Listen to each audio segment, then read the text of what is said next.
75 വയസ്സുള്ള ഒരാൾ ചെയ്യാത്ത കുറ്റത്തിന് ജയിലിൽ കിടന്നത് 9 മാസങ്ങളാണ്. അതും ഒരു കള്ളമൊഴിയുടെ പേരിൽ. തന്റെ ആൺസുഹൃത്തിനെ രക്ഷിക്കാൻ വേണ്ടി ഒരു പെൺകുട്ടി കൊടുത്ത കള്ളമൊഴിയെ തുടർന്നാണ് 75-കാരനായ ആലപ്പുഴക്കാരൻ MJ ജോസഫിനെ 9 മാസം ജയിലിൽ കിടക്കേണ്ടി വന്നത്. താൻ നേരത്തെ നൽകിയത് തെറ്റായ മൊഴിയാണെന്ന് സ്കൂൾ വിദ്യാർത്ഥിനിയായ അതിജീവിത കോടതിയിൽ പറഞ്ഞതോടെ ഇയാളെ വെറുതെ വിടുകയായിരുന്നു. ആലപ്പുഴ നഗരത്തിലെ സ്കൂളിൽ സെക്യൂരിറ്റി ജീവനക്കാരനായി ജോലി ചെയ്യുമ്പോഴാണ് ജോസഫ് ഈ പോക്സോ കേസിൽ അറസ്റ്റിലാകുന്നത്. സ്കൂൾ വിദ്യാർത്ഥിനിയെ പീഡിപ്പിച്ച് ഗർഭിണിയാക്കി എന്നായിരുന്നു പരാതി. പ്രതി നിരപരാധിയാണെന്നും ആൺസുഹൃത്തുമായുള്ള ബന്ധം ജോസഫ് വീട്ടിൽ പറയുമോ എന്ന ഭയത്തിൽ കള്ളം പറഞ്ഞതാണെന്നും പെൺകുട്ടി വിചാരണ സമയത്ത് മൊഴി മാറ്റി പറഞ്ഞിരുന്നു. എന്നാൽ ആ സമയത്ത് ജോസഫ് ജയിലിൽ കിടന്നിട്ട് 285 ദിവസം കഴിഞ്ഞു. തനിക്ക് എന്തൊക്കെ അനുഭവിക്കാനുണ്ടായിരുന്നു അതൊക്കെ ഇപ്പോൾ അനുഭവിച്ചെന്നും ഈ കാര്യത്തിൽ ആരോടും പരാതിയില്ലെന്നുമാണ് കുറ്റവിമുക്തനായ ജോസഫ് ഇപ്പോൾ പറയുന്നത്. ജീവിക്കാൻ വേണ്ടി തയ്യൽ പണി മുതൽ സെക്യൂരിറ്റി പണി വരെ ചെയ്ത ആളാണ് ജോസഫ്. അദ്ദേഹത്തിന്റെ ഭാര്യ 10 വർഷം മുമ്പ് ക്യാൻസർ ബാധിച്ചാണ് മരിച്ചത്. പിന്നീട് മക്കളുടെ കൂടെയാണ് ഇദ്ദേഹം ജീവിച്ചത്. ഇതിനിടെയാണ് ഈ ക്രൂരമായ പരീക്ഷണം ജോസഫിനെ കാത്തിരുന്നത്. ഇപ്പോൾ പെൺകുട്ടി നൽകിയ മൊഴിയുടെ അടിസ്ഥാനത്തിൽ കാമുകനെ പ്രതിയാക്കി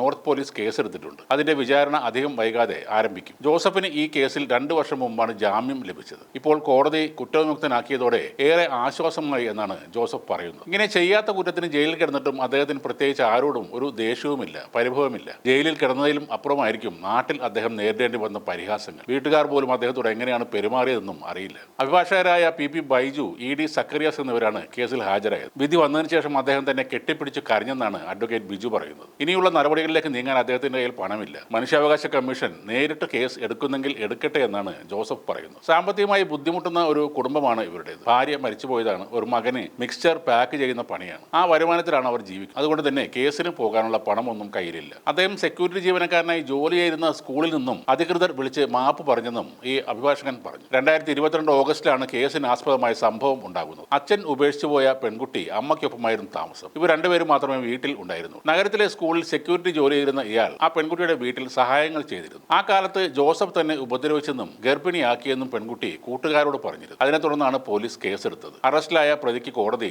ജാമ്യം നിഷേധിക്കുകയായിരുന്നു. പിന്നീട് ക്രോസ് വിസ്താരം നടത്തുന്നതിനിടയിൽ കരഞ്ഞുകൊണ്ട് പെൺകുട്ടി സത്യം വെളിപ്പെടുത്തുകയായിരുന്നു. ആൺസുഹൃത്തിനെ രക്ഷിക്കാൻ വേണ്ടിയാണ് ഇയാൾക്കെതിരെ മൊഴി നൽകിയതെന്ന് കുട്ടി വെളിപ്പെടുത്തി. കാമുകനുമായുള്ള ബന്ധം മനസ്സിലാക്കിയ ജോസഫ് തന്നെ ഉപദേശിച്ചതിന്റെ വിരോധത്തിലും തന്റെ കാമുകനെ രക്ഷിക്കാനും വേണ്ടിയാണ് തെറ്റായ മൊഴി നൽകിയതെന്നും പെൺകുട്ടി കോടതിയിൽ തുറന്നു പറഞ്ഞു. ഇതോടെ കേസ് വീണ്ടും അന്വേഷിക്കാൻ കോടതി പറഞ്ഞിട്ടുണ്ട്. കേസ് ഇപ്പോൾ ചെങ്ങന്നൂരിലെ പോക്സോ കോടതിയിലാണ് ഉള്ളത്. പോക്സോ കേസ്, ലൈംഗിക പീഡന ആരോപണ കേസ് എല്ലാം വളരെ ഗുരുതരമായി കണ്ടാണ് നമ്മുടെ സിസ്റ്റം നടപടികൾ എടുക്കുന്നത്. എന്നാൽ പലപ്പോഴും ഇതുപോലുള്ള പെൺകുട്ടികളുടെ മൊഴികളിൽ ജീവിതം നഷ്ടമാകുന്നവരുണ്ട്. അതിന്റെ അടുത്ത കാലത്ത് നമ്മൾ കണ്ട ഉദാഹരണമാണ് 75 വയസ്സുള്ള ഈ ജോസഫ്.